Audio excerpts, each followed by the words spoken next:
Ayọ̀mí wọ́n máa sọ wípé tí ọba tó kó nírè yọ èyí àtẹ̀wọ́ lọ́wọ́ mo bẹ èèyàn lé ní kiri tó tẹ̀ mí lọ́wọ́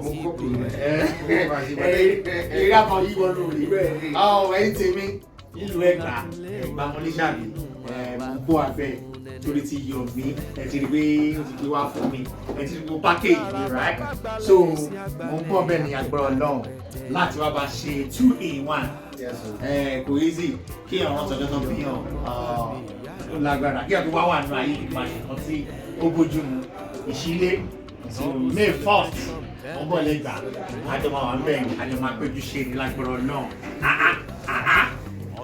àmọ́ alálẹ̀ títí wọ́n May 1st ṣe dálá àwọn bọ́ máa gbà lọ́wọ́ yìí lọ́bẹ̀ yẹn so fìlà lọ́bẹ̀ entertainment right?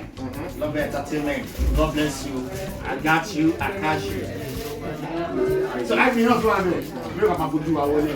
The road you are live. Of course. Alright. Ejiri.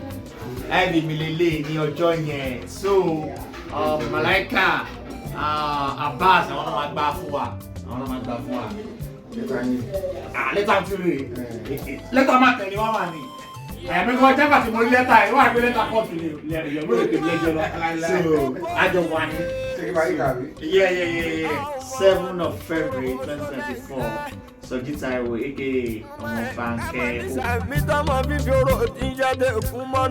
So on May 4th, to all my fans, my good people outside there, need to be that.